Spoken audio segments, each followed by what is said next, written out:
시간, 우리 지난 시간, 시간으로는 지지난주고, 지난 시간에 함께 나누었던 내용을 함께 이어서 살펴보도록 하겠습니다. 우리가 이제 지금 2부 내용을 함께 살펴보는 가운데 있죠. 그래서 2부는 이제 복음에 대해서, 그리고 복음이라는 것은 곧 예수 그리스도에 대해서 우리가 함께 나누는 가운데 있습니다. 그 가운데 지난 시간에 우리가 원죄의 내용에 대해서 함께 좀 살펴보는 가운데 있어요. 나는 누구인가? 라고 하는 내용들을 살펴보면서 우리의 어떤 원죄 이후에 우리의 타락한 모습, 범죄한 모습에 대해서 함께 살펴보는 가운데 있습니다. 41페이지에 그래서 우리가 불순종 바로 위에까지 함께 살펴봤죠. 금지된 실과까지 함께 내용을 살펴보았습니다. 그래서 하나님께서 처음 에덴 동산에서 그 선악을 알게 하는 나무의 실과를 따먹지 못하게 하신 것이 어떤 의미인가라고 하는 것에 대해서 우리가 지난 시간에 함께 생각을 해보았습니다. 그래서 기록된 말씀 여기 내용에서와 같이 실과 자체에 무슨 악한 것이 들어있었던 것은 아니다라고 하는 사실을 우리가 꼭 이 내용을 통해서 깨닫고 각자의 마음 가운데 새기고 있어야지만 될 것이라고 생각합니다.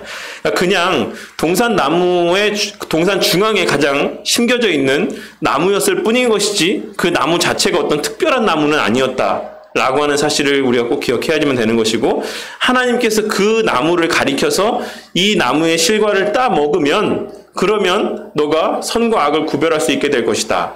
그리고 정녕 죽을 것이다. 라고 하는 것을 말씀하셨을 뿐인 것이지 그 자체가 어떤 효력이나 의미를 지니고 있는 것은 아니다라는 사실을 꼭 기억할 필요가 있습니다. 그리고 하나님께서 그와 같은 명령을 내리신 이유가 누구를 위해서라고 말씀을 드렸습니까? 하나님만을 위해서라고 말씀을 드렸습니까? 아니죠. 우리 인간을 위해서이기도 하다라는 사실을 지난 시간에 함께 언급을 했어요. 그래서 많은 사람들이 에덴 동산에서의 선악을 알게 하는 나무의 실과를 따먹지 못하게 한 것에 대해서 하나님께만 유익이 되는 것이다라고 생각하는 경우들이 있어요. 그래서 그것이 너무 좀 지나치다, 좀 일방적이지 않느냐라고 하는 잘못된 오해들을 갖게 될 때가 있는데, 엄밀한 의미에서는 어떤 면에서 보자면 인간에게 더 유익이 되는 하나님의 명령이라고 할 수가 있는 것이죠. 하나님과의 그 관계 가운데 참된 생명의 근원 되시는 하나님과의 온전한 관계 가운데 영원토록 영생을 누릴 수 있는 그 삶을 유지할 수 있게 하시기 위해서 하나님께서 그와 같은 명령을 내리신 것이다라는 사실을 우리가 명심해야지만 되는 것입니다. 그래서 선악을 알게 하는 나무의 실과를 따먹지 못하게 하신 그 명령에 담긴 하나님의 사랑을 또한 우리가 발견할 수 있어야지만 될 것입니다. 오늘은 이제 그에 대한 불순종에 대해서 좀 살펴보도록 하겠습니다. 하나님께서 두 사람에게 원했던 것은 순종이었습니다. 사탄은 뱀에게 들어가서 하와를 유혹했고 그녀는 금지된 실과를 먹었습니다. 그 실과는 하나님의 말씀을 잊어버리게 할 정도로 탐스럽게 보였습니다. 하나님의 말씀을 등한히 여겼던 것입니다. 하와는 남편 아담에게 그 실과를 건네주면서 먹게 했습니다. 결국 최초의 인류였던 두 사람은 본연의 상태를 잃어버리고 말았습니다. 본연의 상태는 무엇을 이야기하는 것이죠? 하나님의 형상대로의 지음받았던 가장 선하고 온전한 상태를 의미하는 것이라고 할 수가 있습니다. 지식에 있어서도 모든 하나님의 공유적 속성에 있어서의 완전함을 의미하는 것입니다. 그래서 영원한 생명과 완전한 지식과 그 모든 하나님께서 허락하신 유익들을 잃어버리게 되었다라는 사실입니다. 그래서 타락하고 말았고 하나님을 불신하고 말았습니다. 그 순간 인류의 최악의 순간이 그들에게 찾아오게 된 것이죠. 하나님의 말씀에 대한 무관심은 불순종에 이르게 했고 불순종은 결국 하나님을 신뢰하지 못하는 불신앙으로 치우치게 되고 말았습니다. 우리가 왜 그러면 이런 불순종하게 되었는가? 그들이 왜 그러면 그 나무의 실과를 따먹었는가? 라고 했을 때 창세기에 기록된 말씀을 통해서 그 어떤 마음들을 살펴볼 수가 있겠죠. 사단이 이제 하와를 꼬실 때 뭐라 했습니까?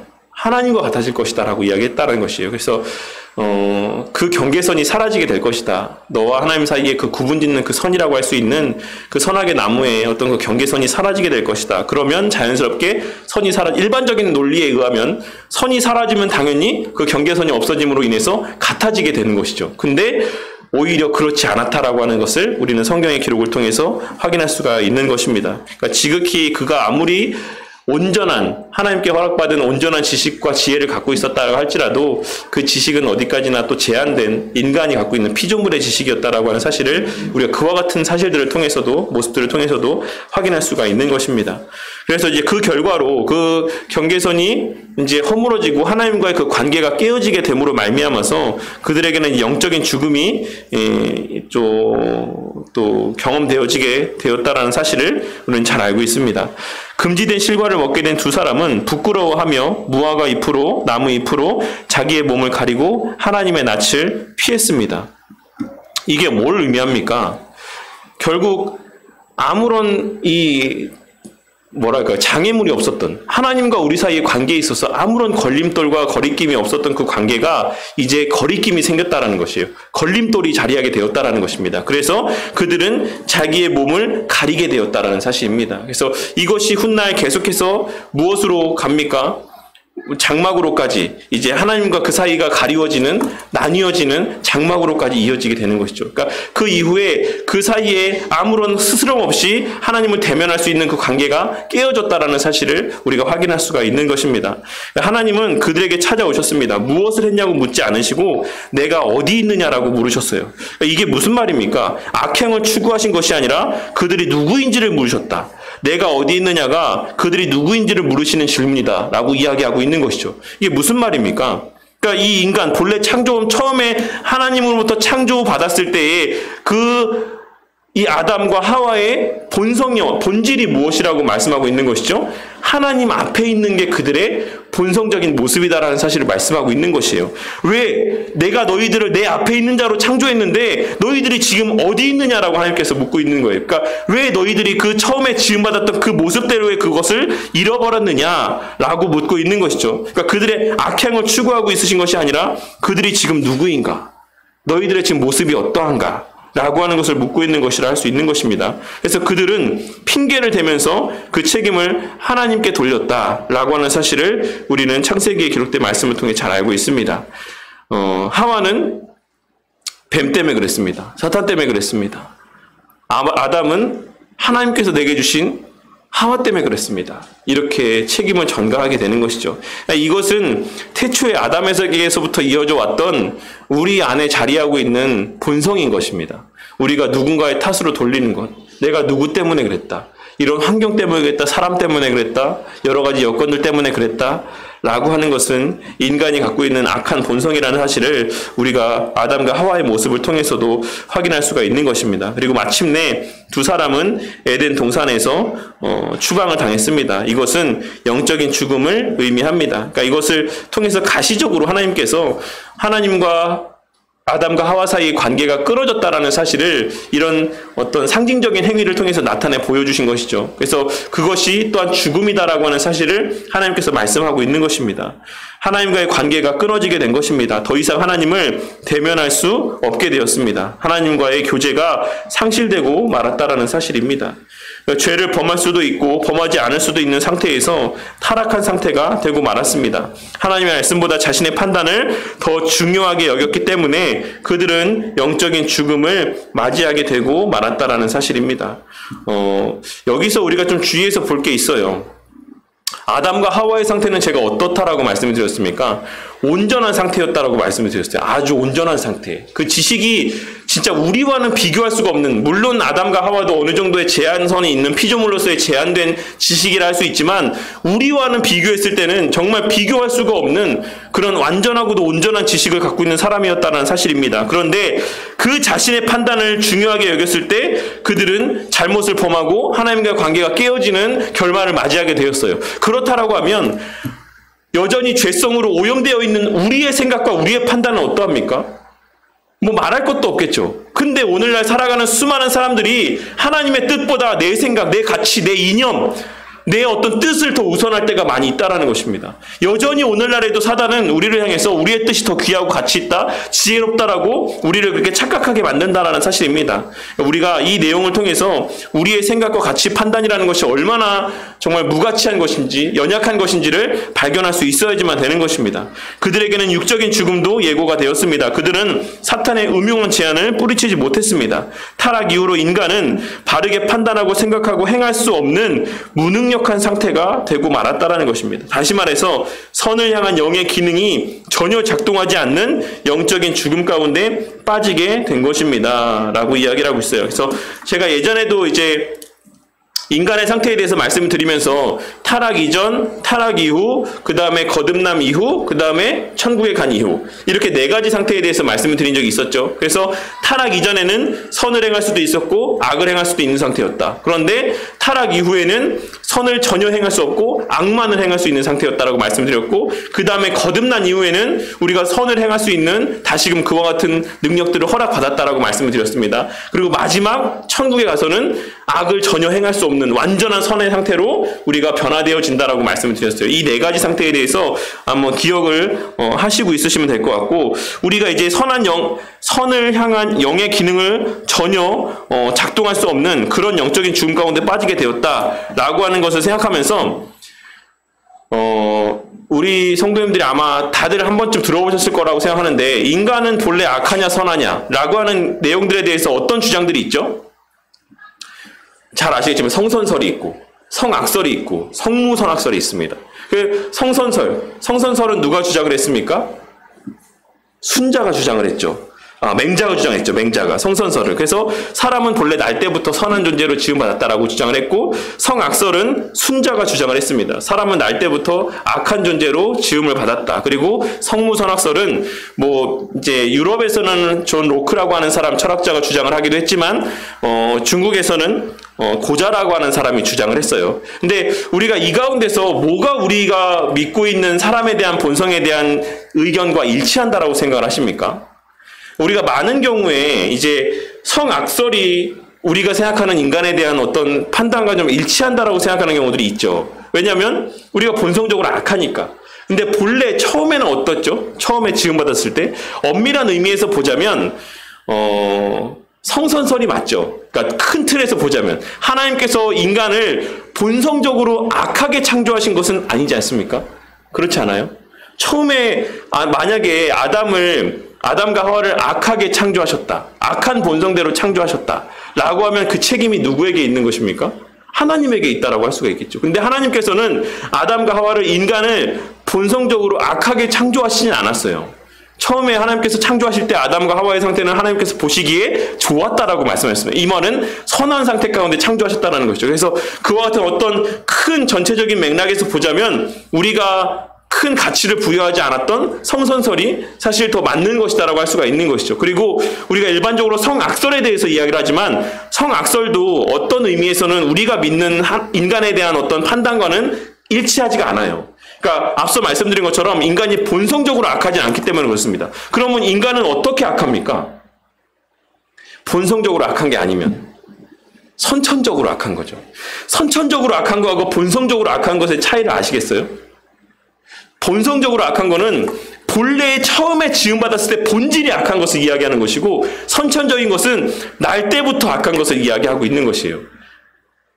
그러니까 하나님께서 인간을 완전한 상태, 온전한 상태로 창조하셨지만 여러 가지 환경적인 요인이나 어떤 외적인 요인으로 인해서 이렇게 몸에 장애를 갖고 선천적으로 태어나시는 분들이 있을 수 있잖아요. 그런 분들이 우리 주변에 있잖아요. 그런 것처럼 본래 하나님께서 그렇게 만드신 게 아니라는 것이에요. 그러니까 우리가 몸에 장애를 갖고 태어나신 분들을 볼 때 그분들이 하나님께서 본래부터 그렇게 창조하신 것이 아니다라는 사실을 알고 있지 않습니까? 근데 그런 분들이 이야기할 때 우리가 어떻게 이야기합니까? 선천적으로 장애를 가지고 태어났다라고 표현을 하지 않습니까? 이 차이를 아시겠죠? 본성적인 것과 선천적인 것의 차이. 그러니까 우리의 죄성이라는 것은 우리의 아담의 범죄 이후로 본성적인 악이 아니고 선천적인 악인 것이에요. 그로부터 그런 외적인 요인으로 말미암아 우리가 그런 영적인 면에서의 장애를 갖고 태어난 존재들이 되었다라는 사실입니다. 그것이 본성적인 것과는 다르다라는 사실을 꼭 명심하셔야지만 돼요. 이것이 수많은 또 이런 내용들로 인해서 수많은 이단들이 또 나오게 됩니다. 그래서 우리가 하나님께서 본성적으로 지으셨을 때는 선하게 창조하셨지만 아담 이래로 우리가 태어나면서 선천적으로 악하게 태어난 것이다라고 하는 이 본성적과 선천적인 이 개념의 차이를 꼭 바르게 이해를 하고 있어야지만 된다라고 생각합니다.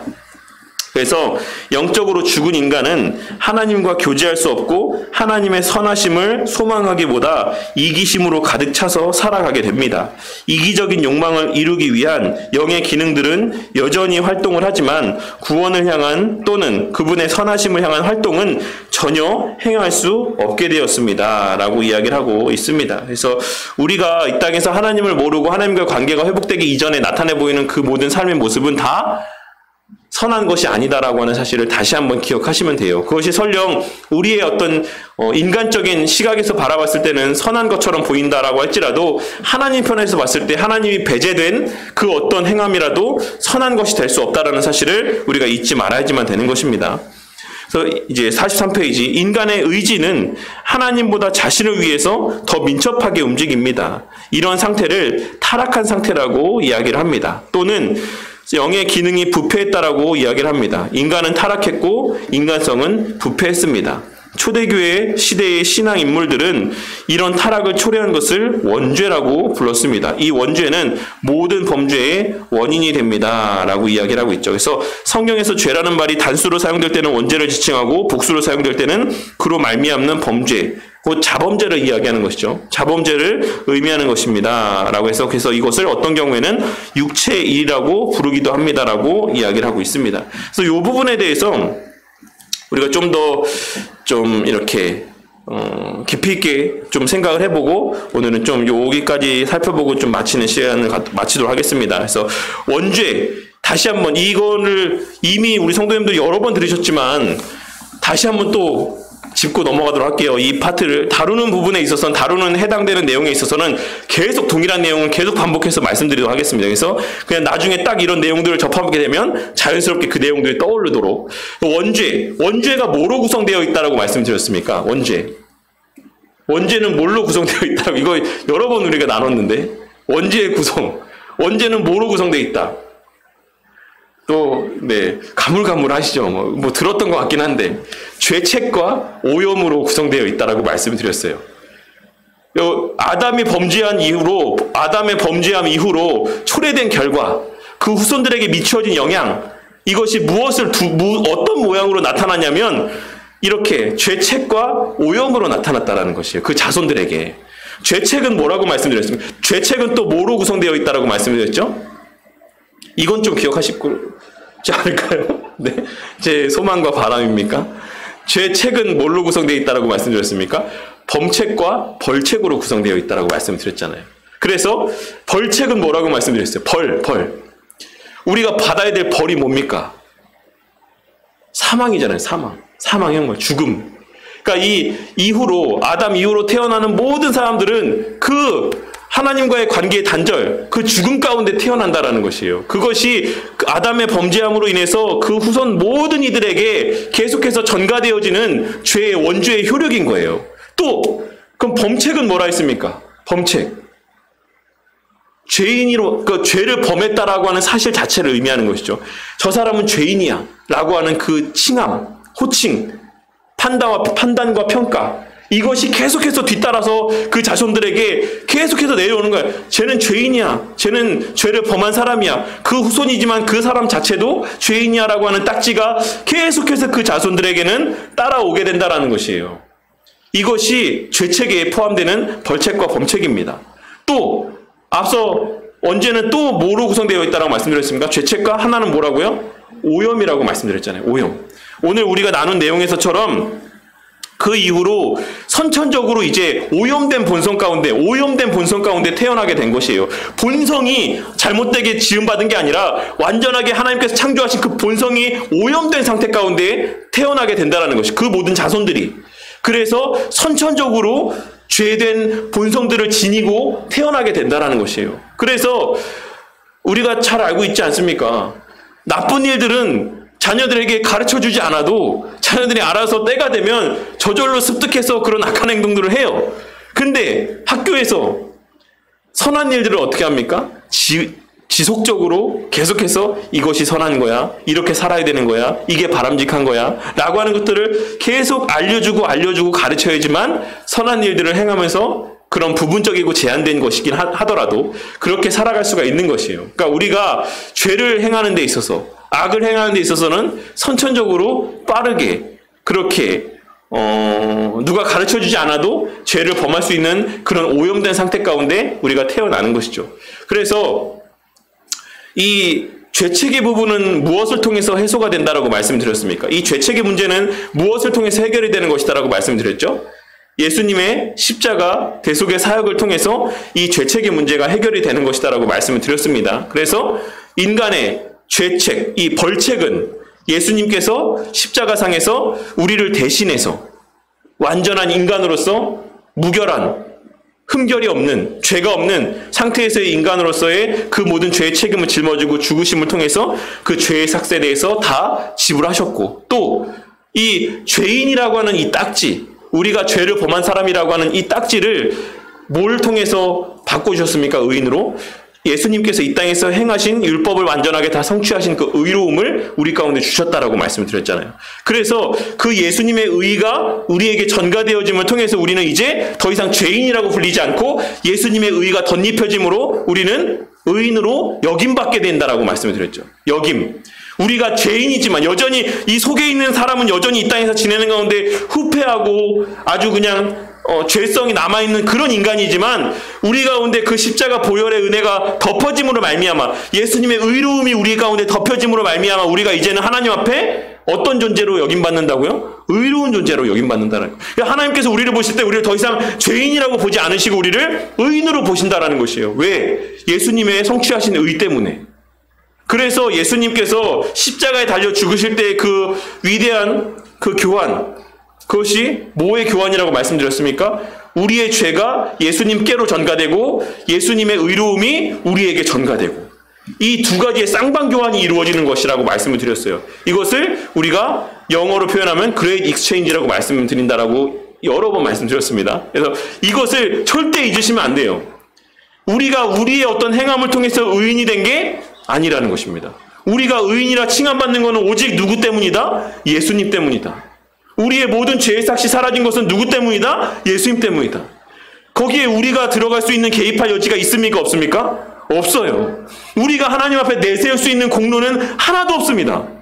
오직 예수님의 행하심을 통해서 우리의 죄 문제가 해결되고 우리의 죄인이라고 하는 칭호까지도 호칭까지도 의인으로 바뀌어지게 된 것이에요. 여기에 대해서 우리가 막 어떤 것을 내세울 수 있는 가치가 하나도 없다, 여지가 없다라는 사실을 잊어서는 안 됩니다. 그러니까 이런 기본적인 우리가 믿고 있는 신앙의 이 토대가 잘 갖춰져 있어야지만 잘못된 알미니안주의자들의 어떤 잘못된 주장들 이런 것 가운데서 우리가 흔들리지 않을 수 있다라는 것이에요. 이 위대한 교환의 이런 교리들을 분명하게 우리가 인식하고 있어야지만, 그리고 또한 우리의 자범죄의 문제, 우리의 어떤 본성적인 오염의 문제는 어떻게 우리가 해결함을 받고 있습니까? 우리 안에 성령 하나님이 내주하게 되심을 통하여서 우리가 성화의 과정 가운데 계속해서 깨끗하여져 가는 과정 가운데 있는 것이죠.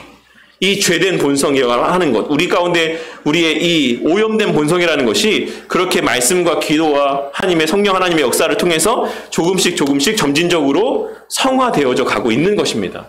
그래서 그것이 마지막 죽음에 이르게 될 때에는 완전한 영화의 단계에 이르게 되므로 우리의 그 모든 오염된 본성이 완전하게 깨끗하여지는 것이다라고 말씀을 드렸죠. 아시겠습니까? 그러면 이 성화는 또 누구의 역사입니까? 성화는 물론 모든 게 다 성삼위 하나님의 역사이긴 하지만 주된 역사는 성령 하나님의 역사인 거예요. 우리가 이 사실에서 또 하나 기억해야 될 것, 물론 이것도 또 나중에 또 해당되는 부분이 있으면 또 말씀드릴 거예요. 성화는 누구의 역사입니까? 성령 하나님의 역사인 것이죠. 그러면 우리가 말씀을 깨닫게 되는 것도 성령 하나님의 역사고, 우리가 좀 더 거룩하여지고 그리스도인다워지는 것도 성령 하나님의 역사예요. 그러면 우리가 나중에 우리의 신앙이 막 성숙해져서 교회 안에서 열심히 다해 봉사도 하고 신앙적인 여러 가지 교리적인 내용들도 많이 알게 되고 성경에 대한 말씀에 대한 의미들도 깨닫게 되었다라고 했을 때 우리가 자랑할 여지가 있는 것입니까? 없는 것입니까? 없는 것이에요. 성화의 분량 또한 하나님의 정하신 바입니다. 그 사람에 따라서, 그 사람의 형편과 상황에 따라서 그 사람이 어느 정도의 성화에 이 땅에서의 어떤 정도를 체험하고 천국에 가게 될지는 하나님의 정하신 바예요. 1부터 100까지의 정도가 있다면 어떤 사람은 정말 1부터 한 3 정도까지의 성화의 과정을 겪고 그냥 바로 천국에 가는 사람들도 있을 수 있고, 어떤 사람은 단시간에 뭐 한 97, 98 정도까지의 성화를 이루고 천국에 갈 수도 있는 것이에요. 근데 그 모든 정도의 차이는 누구의 역사다? 성령 하나님의 역사다. 거기 또한도 우리의 자랑할 수 있는 여지가 존재하지 않는다. 우리가 다른 사람들을 바라며 신앙을 판단하지 말아야 될 이유가 어디 있습니까? 그것이 사람의 노력이 아니기 때문에 그래요. 그것이 성령 하나님의 역사이기 때문에 그런 겁니다. 왜 저 사람은 저 정도밖에 신앙생활 못하느냐? 왜 나같이 이렇게 단시간에 나는 정말 예수 믿은 지 한 3년, 5년밖에 안 됐는데 나는 이렇게 그래도 바람직한 신앙의 삶을 사는데 저 사람은 10년, 20년 살았는데도 왜 저거밖에 안 되느냐라고 손가락질할 수 없다는 것이에요. 그것은 우리의 손가락질할, 지탄할 대상이 아니라 기도의 대상입니다. 그 사람의 영혼을 위해, 그 사람의 성화를 위해, 하나님의 자비와 긍휼을 위해 기도해야 될 내용인 것이지, 그것을 판단하고 손가락질할 거리가 아니다라는 것이에요. 그 손가락질은 우리는 사람에게 하는 것이지만 근본적으로 그 손가락질은 누구한테 하는 겁니까? 하나님에게 하는 거예요. 왜 하나님 이거밖에 못합니까? 왜 이 사람한테 이 정도밖에 역사를 못합니까? 왜 하나님이 그 능력을 이만큼밖에 발휘하지 못합니까? 라고 우리가 하나님보다 더 지혜롭고 우리가 하나님보다 더 능력 있다라고 생각하면서 이야기하는 것이 된다는 것이에요. 그런 맥락에서 하나님께서 다른 사람의 신앙을 판단하지 말라라고 말씀하고 있는 것입니다. 나 또한도 자랑할 거리가 없는 것이죠. 내가 하나님 앞에 많이 쓰임받고 더 많은 것을 깨닫게 되었다면 하나님 앞에 감사하면 그만인 것이지, 내 자신의 어떤 수고나 노력의 결과가 아니다라는 사실을 명심하고 살아가야지만 돼요. 그러니까 우리가 이 성화와 또 거듭남과 또 예수님의 십자가 대속의 사역과 이 모든 것에 있어서의 이런 개념 정리가 우리 가운데 제대로 되어 있어야지만 우리가 그와 같은 교만함 가운데 빠지지 아니하고 다른 사람을 판단하거나 혹은 우리의 공로를 내세우고 우리의 열심을 통해서 무엇인가를 이루고자 하는 잘못된 신앙 가운데 빠지지 않을 수 있다는 것입니다. 그래서 이 내용은 또 계속해서 말씀드릴게요. 원죄의 내용이 나올 때마다 원죄는 죄책과 오염으로 구성되어 있다. 죄책은 벌책과 범책으로 구성이 되어 있다. 이것은 예수님의 십자가 대속의 사역 가운데 그 위대한 쌍방 교환을 통해서 완전하게 해결이 되었다. 그 오염된 본성이라는 것은 우리 가운데 보내오신 성령 하나님을 통해서 날마다 조금 점진적으로 성화되어져 가는, 깨끗하여져 가는, 죄에 대해서 민감해져 가는, 여러 가지로 이렇게 표현할 수 있는 그 성화라는 과정들을 통해서 조금씩 거룩하여져 가는 것이다. 그리고 죽는 순간에 우리의 이 모든 오염된 본성은 완전하게 깨끗함을 받고 그리고 천국에 가게 되는 것이다. 그래서 우리가 이 땅에서 우리의 어떤 신앙에 대해서, 구원에 대해서 자랑할 것도 없고 성화에 대해서도, 우리의 어떤 신앙의 성숙함에 대해서도 자랑할 것이 하나도 없다. 우리가 다른 사람의 부족과 연약을 봤을 때 그것은 우리의 손가락질할 대상이 아니라 우리의 기도의 대상이고 하나님의 긍휼을 간구해야 될 대상이다. 이런 정도의 내용들까지도 우리가 이 원죄와 관련된 부분에서 이해를 하고 있어야지만 된다라고 생각합니다. 그렇다라고 하면 여기서 칼빈이 다루고 있는 또 하나의 중요한 이슈가 하나 있어요. 그러면 어떻게 원죄의 그 어떤 이 결과들이 어떻게 이 자손들에게 전가되어지는 것이냐? 이 의문이 하나 있죠.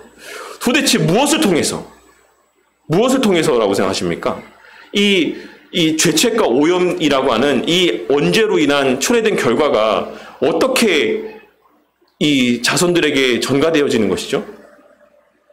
어떤 사람은 이제 어머니에게서 물려받는 피, 이런 것에서 그런 죄성이 유전되어진다라고 주장을 하는 사람들도 있습니다. 근데 우리가 사실 정확하게 알 수 없어요. 이것은 하나님께서 말씀하고 있는 부분이 아니기 때문에 정확하게 어떠한 원리에 의해서 그 죄가 우리 가운데 유전되어지는지, 아담으로부터의 초래된 그 원죄의 효력이 어떻게 계속해서 후손에게 전가되어지는지는 정확하게 알 수 없습니다. 그러니까 그 부분에 대해서 우리가 알 수 없다라는 것하고, 사실 많죠. 우리가 명확하게 알 수 없는 것들. 도대체 그러면 우리의 창세전에 하나님께서 14만 4천이라고 하는 구원받을 자를 다 예정하셨고, 그리고 모든 그 구원받은 인류를 그럼 창세전에 이미 창조하실 때 한 번에 창조하셨는데, 그럼 우리가 태어나기 이전에 우리의 영혼은 어디에 있었는가?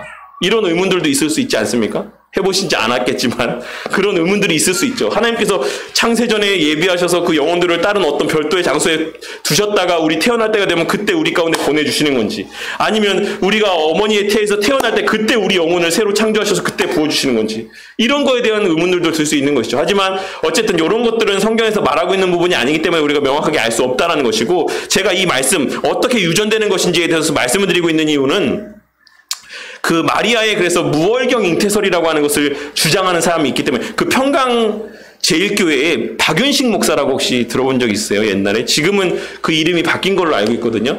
그 혹시 현대전교회 탁지일 소장님이라고 혹시 들어본 적 있으시죠? 그분이 이단한테 이렇게 칼 맞아 죽으셨잖아요. 돌아가셨잖아요. 예전에 지금 현대종교 아버지 목사님, 탁지일 목사님 맞는 것 같은데 맞지 않나요? 돌아가신 목사님. 그 목사님이 이렇게 칼에 맞아서 이단 칼에 맞아서 찔려서 돌아가셨어요. 그 칼에 찔러 죽인 사람이 그 박윤식 목사 교회 성도입니다. 평강제일교회. 근데 그 목사가 이단으로 이게 정죄받은 것 중에 하나, 주장 중에 하나가 그 교리의 무월경 잉태설도 그 가운데 잘못된 교리 가운데 하나로 제가 알고 있습니다. 그러니까 피에 의해서 유전되어진다는 거예요. 죄성이. 그래서 예수님은 그 마리아로부터 그 피랑 이런 것들을 공급받지 않았다라고 하는 것이죠. 그런 주장을 하는 것이죠. 그래서 그 마리아의 복중에 있긴 했지만 마리아로부터 그런 육적인 어떤 피와 그런 영양분들을 공급받진 않았다. 그 마리아는 월경을 하지 아니하고 그래서 예수님을 잉태했다. 이런 좀 희한한 교리와 주장들을 했어요. 그러니까 이런 우리가 성경이 말하고 있지 않은 것. 도대체 아담의 죄, 원죄의 효력은 무엇을 통해 그 후손들에게 전가되어지는 것인가라고 하는 것에 대해서 성경이 말하고 있지 않은 것에 대해서 우리가 이야기를 하고 설명을 하려다 보니까 이런 주장들까지 나오게 되는 것이죠. 그래서 그런 것들 우리가 그 부분은 명확하게 알 수 없다. 라고 하는 것을 꼭 기억하시고 중요한 것은 그럼에도 불구하고 어쨌든 성경이 아담의 그 원죄의 효력은 그 자손들에게 계속해서 효력을 발휘한다라고 전가되어진다라고 말씀하고 있다라는 것이죠. 그것을 알 수는 없지만 어떻게인지는 알 수 없지만 모든 자손은 예외 없이 아담이 범한 그 원죄의 효력 가운데 그 아래에서 태어나고 자라나고 살아가게 될 수밖에 없다라는 사실을 성경이 말하고 있다. 그러니까 그것만 주의하시면 돼요. 그래서 우리 가운데는 누구나에게 다 이런 죄책과 오염이라는 본성이 그런 어떤 그 본성적으로 내재되어 있는 그런 원죄의 효력들이 내재되어 있다는 사실, 그렇게 갖고 태어난다는 사실을 꼭 기억하시면 되겠습니다. 네, 그래서 성경에서 죄라는 말을 단수로 사용할 때는 원죄를 지칭하고 복수로 사용할 때는 그 죄로 말미암은 범죄들, 자범죄들을 의미한다. 어떤 경우에서 육체의 일이라고도 부르기도 한다라고 이야기하고 있습니다. 예를 들어 죄가 너희를 주장하지 못하리니 라고 해서 말하고 있는 죄는 단수이기 때문에 원죄를 가리킵니다. 그래서 만일 우리가 죄를 자백하면 그는 미쁘시고 의로우사 우리 죄를 사하시며 우리를 모든 불의에서 깨끗하게 하실 것이요 해서 죄는 복수이기 때문에 원죄로 말미암아 범하게 되는 자범죄들을 이야기하고 있는 것이죠. 그래서 우리가 죄를 자백하면 그는 미쁘시고 의로우사 우리의 죄를 사하시며 우리를 모든 불의에서 깨끗하게 하실 것이다 라고 했을 때 우리의 회개를 요구하고 있는 그 죄는 뭡니까? 우리의 자범죄를 이야기하고 있는 것이에요. 우리 자범죄.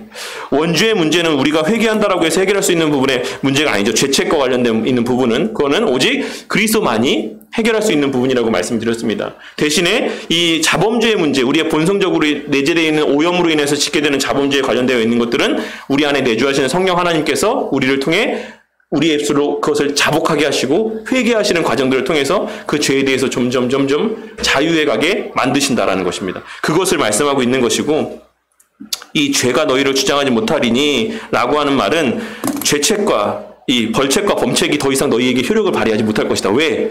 그리스도께서 십자가에 달려 죽으심을 통해서 이 모든 죄책의 문제를 해결하셨기 때문에 그렇다라는 것이죠. 더 이상 너를 누구도 죄인이라 부를 수 없고 더 이상 너에게 그 죄의 삭수로서의 사망에 대한 형벌의 책임을 물을 수 없다라고 하는 사실을 말씀하고 있는 것입니다. 그러니까 요 성경에서의 이런 원죄에서의 원죄와 또 이런 자범죄와 또 이런 원죄로 인한 죄책의 어떤 모습들과 이런 것들에 대해서도 우리가 말씀을 보면서 그런 원어적인 의미들을 살필 때 잘 그 의미들을 발견할 수가 있는 것이고 또 그 구절마다 주님께서 우리에게 주시길 원하시는 영적인 유익들을 우리가 바르게 깨닫고 온전히 받아들일 수가 있는 것입니다. 그래서 오늘은 여기까지 우리가 함께 나누도록 할게요. 혹시 이 부분에 있어서 좀 이해가 되지 않는 부분들 있으십니까?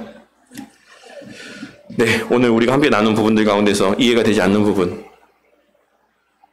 없으시면 네 이걸로 다음번에 또 여쭤볼 거예요. 이 원죄는 뭘로 구성이 되어 있습니까? 죄책과 오염으로 구성되어 있고 죄책은 범책과 벌책으로 구성이 되어 있다. 그래서 이 범책과 벌책은 우리가 받아야 될 사망 형벌을 이야기하는 것이고 범책은 우리가 죄를 범했다라고는 죄인이라고 하는 딱지, 그 호칭, 칭함. 근데 예수님께서 십자가에 달려 죽으실 때 우리의 죄의 삭을 예수님께서 가져가셔서 죽으시고 예수님께서 성취하신 의는 우리에게 전가해 주셔서 이제 우리를 의인이라고 불러지게 되었다. 요거를 꼭 기억하시기를 바라겠습니다. 다음번에 또 물어볼 때 대답 안 하시고 멀뚱멀뚱 저를 또 쳐다보시면 안 됩니다. 알겠죠? 네, 제가 기도하고 마치도록 하겠습니다.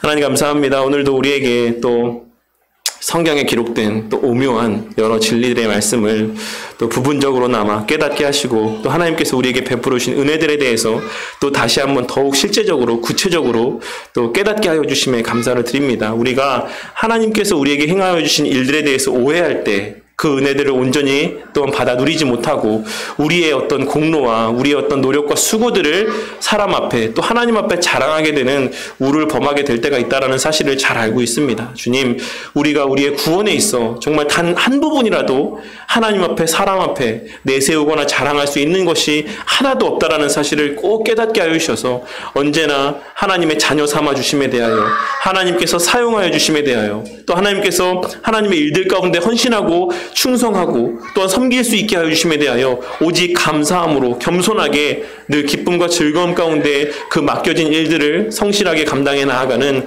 우리 모든 바른교회 성도님들이 되게 하여 주시옵소서. 우리가 날마다 교리를 배우고 또 이런 신앙의 선배들을 통해서 남겨주신 신앙의 유산들을 또 배우고 또 배울 때 우리의 마음이 더욱 겸손하여져 가기를 바랍니다. 우리가 이만큼 알고 있다라고 사람들 앞에 자랑하는 거리로 이 교리적인 지식의 내용들이 오용되지 않게 하여 주시고 언제나 하나님의 은혜에 감사하며 더욱 하나님 앞에 충성하는 수단들이 될 수 있도록 자비와 긍휼을 베풀어 주시옵소서. 주님께서 또 우리 성도님들과 함께 이 성경의 지식들을 함께 나누고 또 설교의 말씀들을 나누고 신앙의 여정을 걸어가게 하여 주심에 감사를 드립니다. 주님, 주의 몸된 교회가 결코 목사 혼자 세워가는 것도 아니고 성도들끼리만 세워가는 것도 아니라는 사실을 깨닫게 하여 주셔서 서로가 서로를 위해 기도하며 서로를 위해 도움을 주고 또 영적인 유익들을 주고받으며 함께 세워져가는 주의 몸된 교회가 될 수 있도록 은혜 베풀어 주시옵소서. 그리하여 우리 교회의 그와 같은 굳건함과 견고함을 통하여서 또 많은 주의 택한 백성들이